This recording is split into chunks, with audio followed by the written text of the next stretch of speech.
Hi there, Rudyard Griffiths, the publisher of The Hub. Welcome to this special series in partnership with the Business Council of Alberta. We're joined again by Adam Legge, the council's president. Adam, welcome to the program. Thanks, Roger. Great to be back.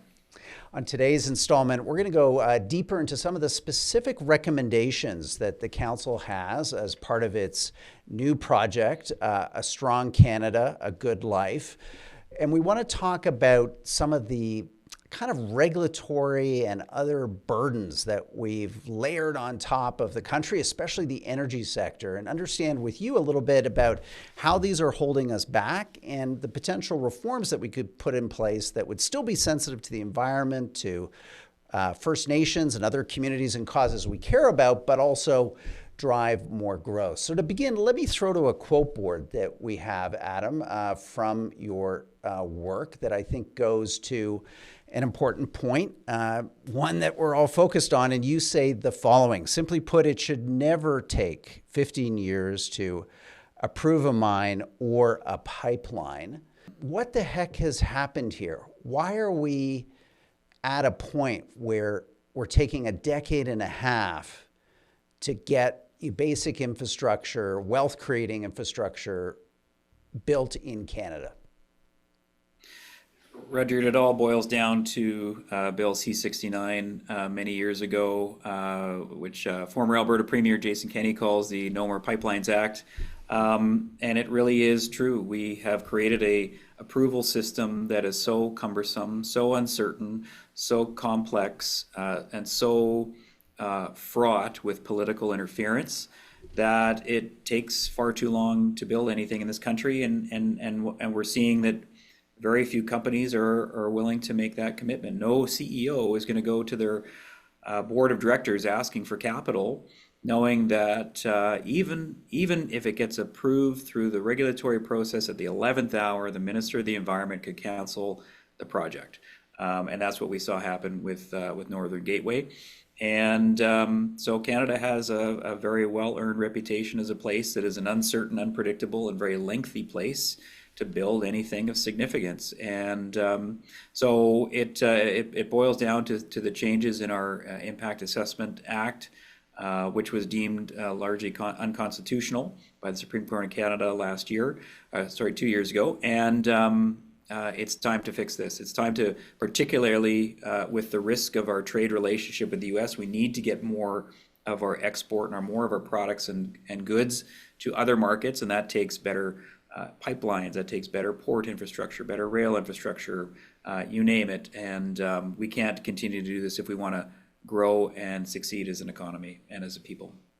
Let's talk about some of the other challenges specifically related to the energy sector that you're exploring and expounding on in your new policy campaign, A Strong Canada, A Good Life. One of those is this idea that there should be an emissions cap on Canada's energy sector, most notably its big producers.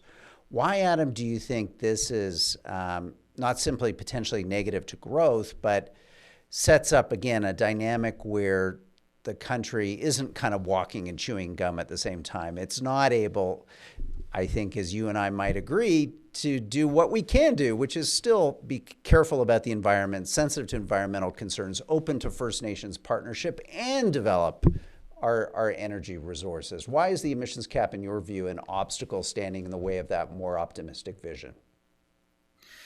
When I put together a bit of a checklist, Rudyard, of what good public policy should look like, the oil and gas emissions cap leaves every single box unchecked.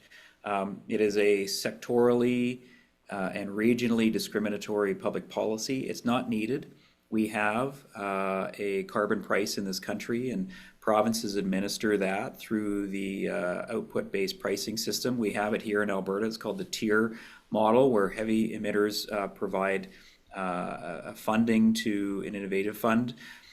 So we have a system. So it's another system that's layered on top, and it's the only sector in Canada that would have an additional layer of policy and regulatory and punitive financial commitments on top of it. There's no other sector in Canada that would have that. And so it's based on the fact that that sector is concentrated largely in Alberta, it becomes regionally and sectorally discriminatory. It's incredibly convoluted. It's incredibly complex. It's unclear as to what that would do to the provincial systems, which one would have supremacy, and would that then lead to the provincial model being in secondary place and therefore not generating some of the revenues that it does. So it's something that we find highly offensive. We don't think there's any version of it that works. In fact, we do not think there is any changes or edits that could ever be made that make this thing workable. It should be scrapped entirely. It's just bad public policy. And it will ultimately serve to be a production cap, because the only way on the timelines that producers can meet those obligations would be to curtail production. And when you curtail production, you're curtailing jobs, you're curtailing taxes, you're curtailing opportunities. As you mentioned earlier, you're curtailing Indigenous reconciliation opportunities as well. So it just creates a cascading hot mess of economic challenges and prosperity, negative prosperity outcomes for the country, to serve zero purpose, because we already have a system in place. It's just not needed. Yeah.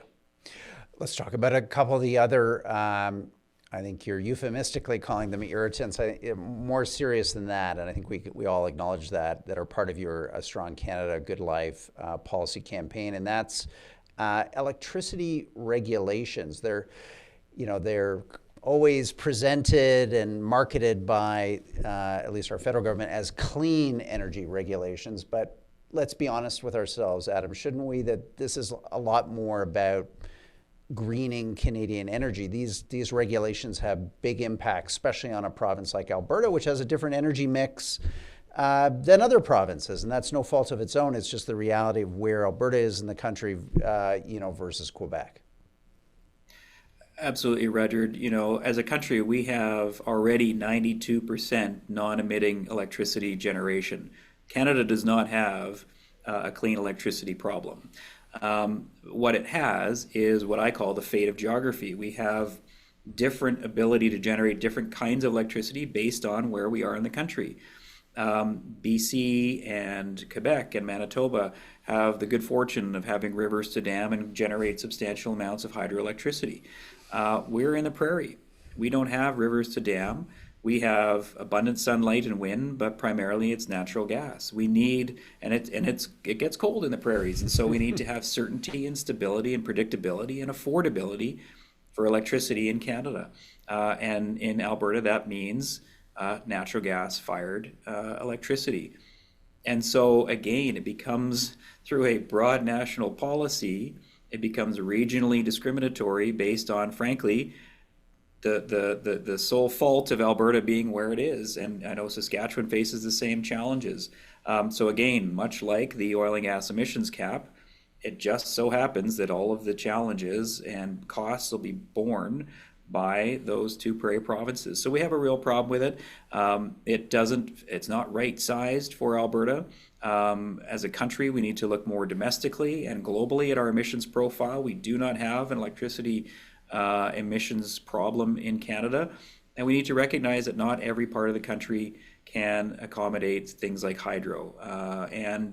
While solar and wind generate power for Albertans, they are not stable, they are not certain, they are not predictable. They are a complement when the sun is shining and the wind is blowing, but in the middle of the night, in minus 30-degree weather, there's nothing that's being generated from that supply. So we need that stability, that base load, which isn't emitting. There are moves to capture some of the carbon that is emitted during the generation process, but ultimately it's, again, another problematic policy biased against Western Canada and the realities that we face.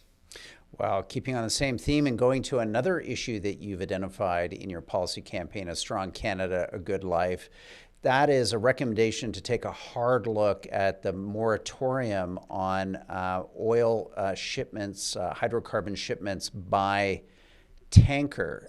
Explain again why you think there's some regional unfairness in this, and possibly, again, a misunderstanding here of how technology has improved and how transportation of oil by tanker hydrocarbons can be a safe and secure way to get our energy to global markets.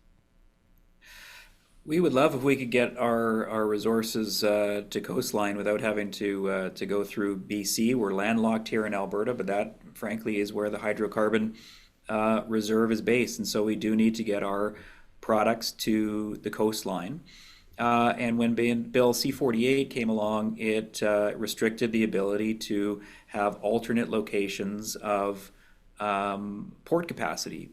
Port of Vancouver is largely built out and can't accommodate much more. TMX expansion has grown the capacity there, but any other shipment of oil or natural gas products like LNG to the ports need to go to other locations. The technology's changed. The reality is you're seeing floating terminals. Many of the LNG facilities that are being proposed for the West Coast are now floating, so the tankers don't need to go all that close to shore.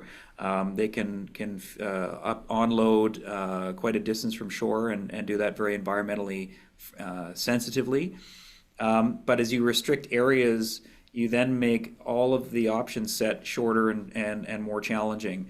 And then you factor in geography of getting some of the pipe through to different areas of the country and the coastline, and it just makes it more challenging. So C-48 is a problematic policy and has to be able to get our resources to market, particularly as we've seen Japan, Germany, Greece, South Korea all come to Canada saying, Prime Minister Trudeau, we would very much like to have access to your LNG resources.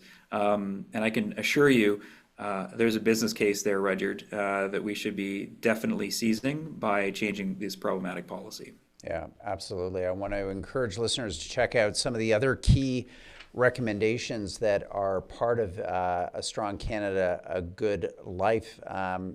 Cutting excessive fees on air travel, I'm signed up for that. Reversing capital gains taxes, critical to increasing investment in Canada, and rescinding the zero emissions vehicle mandate. So encourage listeners, Adam, all of us to get to your website at the Business Council. Give out that URL just so that people can find this work and dig into it for themselves. Sure, it's businesscouncilab.com. Excellent. Adam Legge, President of the Business Council of Alberta, thank you so much for coming on the program. I look forward to continuing these conversations with you and your colleagues. Thanks, Roger. Thanks so much. That was Adam Legge, the President of the Business Council of Alberta. Thank you for tuning into this continuing series. You can catch more of it on our website, www.thehub.ca, or go to our YouTube channel. Simply search on YouTube for The Hub Canada. You'll find this video and tons of others for your viewing and listening pleasure. Until next time, bye-bye.